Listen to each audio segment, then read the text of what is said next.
2 কোটি মানুষের উপস্থিতিতে একটি বৃহৎ জানাজার মধ্য দিয়ে দোয়ার মধ্য দিয়ে সম্পূর্ণ হয় ওনার জীবনের শেষ এই বাংলার জমিনে থাকার বিষয়টি। তারপরে তাকে নেওয়া হয় চন্দ্রিমা উদ্যানের সাবেক শহীদ প্রেসিডেন্ট জিয়াউর রহমানের কবরের পার্শ্বে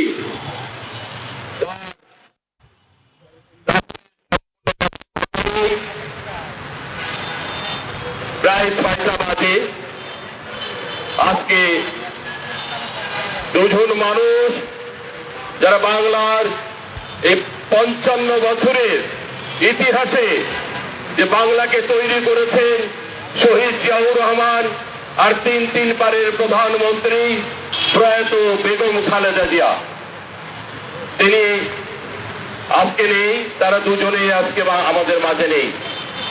আজকে 16টি বছর এই বাংলাদেশের স্বাধীনের পরে বিগত 16টা বছর একটি স্বৈর সরকারের মধ্য দিয়ে এই দেশটি যখন পরিচালিত হয়েছে, এদেশের অর্থনীতিকে পঙ্গু করেছে, এদেশের মানুষের সাধারণ ভাগ্যকে পঙ্গু করেছে, এদেশের সকল যন্ত্রকে পঙ্গু করে আজকে দেশ থেকে বিদায় হয়ে গিয়েছে। আজকে এই দেশের মানুষকে যেমন আঘাত দিয়ে, কষ্ট দিয়ে, পঙ্গুত্ব করে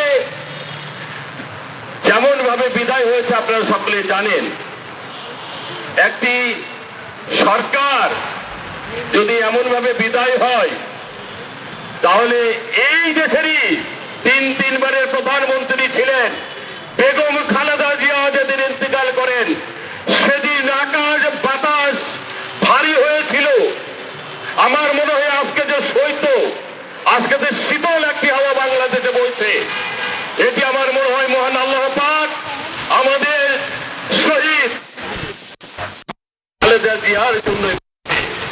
আজকে এমন পরিবেশ সারা বাংলাদেশে যেন একটি শান্ত করে দিতে আবহাওয়া দিয়ে আমাদের বেগম খালেদা জিয়া ইন্তেকাল করেছে। বাংলার 64,000 গ্রামের মানুষ এসেছে, প্রায় 2 থেকে 2.5 কোটি মানুষ আমার কাছে মনে হয়েছে তার জানাজায় উপস্থিত ছিলেন। পরে একজন দেশ নেত্রী কেমন মানুষের কাছে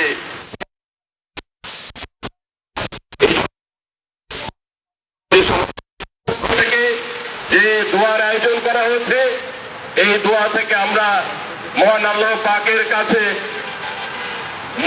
পাকের কাছে চাইব যেন আমাদের নেত্রী এবং আমাদের শহীদ প্রেসিডেন্ট জিয়াউর রহমান, শহীদ খালেদা জিয়া এবং শহীদ কোকো সন্তান আল্লাহ পাক তাদের সহ সকলকে ভালো কবরে এবং আল্লাহ তাদের বেহেশত নসিব করেন, এই দাবি আল্লাহর কাছে রেখে আপনারা যারা উপস্থিত হয়েছে সকলের সুস্বাস্থ্য সুন্দর জীবন কামনা করে আমি বিদায় নিচ্ছি। আল্লাহ হাফেজ। আসসালামু